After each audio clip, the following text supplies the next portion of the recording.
Assalamualaikum warahmatullahi wabarakatuh, sahabat paru. Ada pasien TB bertanya, dok, saya sudah minum obat, tapi kok masih batuk, masih sesak. Apakah obatnya nggak mempan nih dok?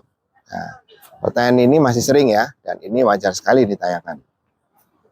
Dan hari ini kita akan bahas nih, kenapa itu bisa terjadi dan apa yang harus dilakukan. TB bukan penyakit flu ya, tidak bisa sembuh dalam waktu 1 atau 2 minggu. Kita harus ingat, tuberkulosis adalah infeksi yang merusak jaringan paru. Jadi, walaupun TB sudah mulai bekerja membunuh kuman, bekas luka, peradangan, dan lendir dahak di paru tetap ada dan butuh waktu untuk pulih. Karena itu, gejala yang sering masih muncul selama pengobatan seringnya adalah batuk ringan, ya, kemudian cepat capek, napas kadang pendek, ya, kemudian lendir sulit untuk dikeluarkan, dan dada masih terasa berat. Ini bukan berarti obat gagal. Ini namanya fase pemulihan paru, ya. Dan mengapa nih masih batuk dan sesak? Ya. Ada beberapa penyebab yang umum ya. Yang pertama, luka dan jaringan parut di paru belum pulih.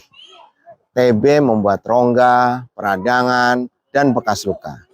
Ini butuh waktu berbulan-bulan untuk memperbaikinya. Yang kedua, masih ada dahak yang kental di paru, sehingga paru belum kuat untuk membersihkan semua lendir. Kalau tidak dibantu dengan fisioterapi napas, batuk bisa lebih lama. Yang ketiga, paru belum kembali ke kekuatan awal ya, otot napas masih lemah, kapasitas paru masih turun ya. Yang keempat, efek samping infeksi sebelumnya. Kadang ada infeksi penyerta seperti bronkitis, mungkin ada penyakit asma, GERD, atau mungkin anemia. Semua itu bisa membuat napas pendek atau sesak. Yang kelima, kurang minum dan kurang latihan napas. Dan ini yang kadang sangat sering ya. TB bukan hanya tentang obat, tapi tentang pemulihan fungsi paru ya. Jadi apa nih yang harus dilakukan ya? Yang pertama, tetap lanjutkan obat TB sampai selesai. Ini wajib ya. Jangan berhenti sebelum dokter menyatakan sudah selesai atau sudah sembuh.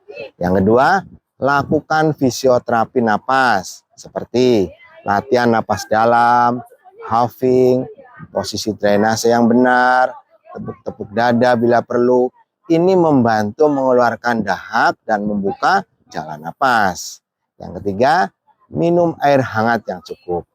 Ini membuat lendir lebih encer. Dan yang keempat, tidur yang cukup ya, makan bergizi, tinggi protein. Paru perlu bahan bakar ya untuk memperbaiki kondisi dirinya. Dan yang kelima, kontrol ulang. Kalau batuknya makin berat ya, demam kembali ya, apalagi demam tinggi, sesak yang semakin memberat. Agar bisa dievaluasi nih, apakah ada infeksi lain atau kondisi tambahan ya. Jadi sahabat paru, batuk dan sesak saat masih pengobatan TB itu sering terjadi dan bukan selalu tanda gagal. Paru kita butuh waktu untuk pulih ya. Obat membunuh kuman, tapi pemulihan adalah perjalanan. Tetap semangat, tetap minum obat tepat waktu, dan lakukan latihan napas rutin. Saya Dr. Masdi, jaga napas, jaga paru, jaga harapan. Assalamualaikum warahmatullahi wabarakatuh.